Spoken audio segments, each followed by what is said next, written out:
जयपुर हादसे में मौत की डिटेल और संख्या तो लगातार सामने आ रही है, लेकिन इसी बीच उस शख्स की कहानी भी सामने आई है जिसे इतने बड़े हादसे में खरोंच तक नहीं आई। वो भी तब जब कई शव इतनी भयंकर तरीके से जल गए कि उनकी पहचान भी कर पाना संभव नहीं हो पा रहा है।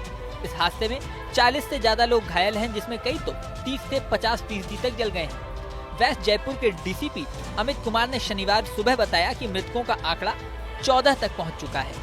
करीब 6 से ज्यादा शव ऐसे हैं जिनकी पहचान करना संभव ही नहीं है। अब सवाल उठता है, ऐसे हालात में वो कौन शख्स था जिसे कुछ भी नहीं हुआ, यहाँ तक कि खरोच भी नहीं आई।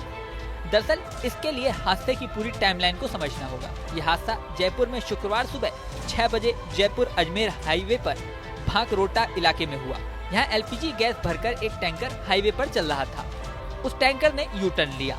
यू टर्न लेते समय हाईवे पर ही तेज स्पीड में आ रहे ट्रक ने उसे टक्कर मार दी।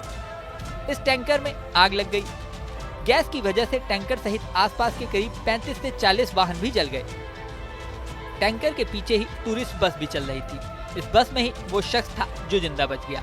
दरअसल इस बस में पहले 40 लोग सफर कर रहे थे, लेकिन हादसे से करीब 15 मिनट पहले ही एक शख्स बस से उतर गया था। मीडिया रिपोर्ट के मुताबिक हादसे से पहले एक शख्स उतर गया और हादसे के समय 39 लोग ही बस में सवार थे। ये 39 लोग हादसे की चपेट में आ गए, लेकिन एक शख्स पहले उतरने की वजह से बच गया। वहीं हादसे की भयावहता की जो रिपोर्ट सामने आई है वो रोंगटे खड़ी करने वाली है।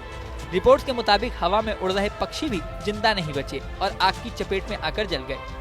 इसके अलावा एक युवक के चेहरे पर हेलमेट ही चिपक गया।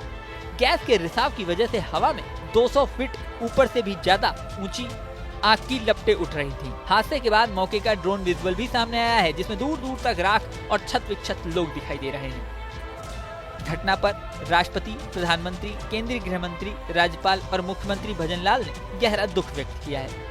प्रधानमंत्री मोदी ने एक्स पोस्ट करते हुए हादसों में मृतकों के स्वजनों को 2 लाख और घायलों को 50,000 रुपए आर्थिक सहायता की घोषणा की है। वहीं राजस्थान के सीएम भजनलाल शर्मा ने भी मृतकों के परिजनों को 5 लाख रुपए मुआवजा और घायलों को 1 लाख रुपए मुआवजा देने की घोषणा की है। हादसे की जांच में ये बात भी सामने आई है कि जिस बस का एक्सीडेंट हुआ उसका परमिट ही 25 अगस्त 2023 को खत्म हो गया था, यानी 16 महीने पहले ही उसका परमिट खत्म हो चुका था। 16 महीने से ये बस बिना परमिट के चल रही थी। यही नहीं, AITP यानी ऑल इंडिया टूरिस्ट परमिट भी 8 जुलाई 2024 को एक्सपायर हो चुका था। ये परमिट खत्म होने के बाद परिवहन विभाग बस को सड़क पर चलने की इजाजत नहीं देता। ऐसे में इसे पकड़कर जब्त करने की जिम्मेदारी RTO की होती है। मीडिया रिपोर्ट्स के मुताबिक इस मामले में उदयपुर के बस मालिक अब्दुल सलीम खान से बात की गई तो उन्होंने कहा कि उनकी बस बिना परमिट कभी नहीं चलती, सिर्फ 19 दिसंबर यानी हादसे वाले दिन की ही बुकिंग ली गई थी। हालांकि दावा ये किया जा रहा है कि ऑनलाइन जांच में पता चला है कि वो रोजाना ही बुकिंग ले रहे थे। वहीं supreme court committee on road safety ने मुख्य सचिव से इस हादसे पर रिपोर्ट मांगी है। राजस्थान के मुख्य सचिव सुधांशु पंत के निर्देश पर हादसे की जाँच के लिए कमेटी भी बना दी गई है। ये कमेटी हादसे की एक एक पॉइंट की गहराई से जाँच करेगी। अब इस जाँच में क्या सामने आता है ये तो समय बताएगा। इस वीडियो में फिलहाल इतना ही। बने रहें न्यूज नेशन के डिजिटल प्लेटफॉर्म पर। न्यूज नेशन अब व्हाट्सएप पर खबरों की ताजा अपडेट के लिए न्यूज नेशन के इस QR कोड को स्कैन करें।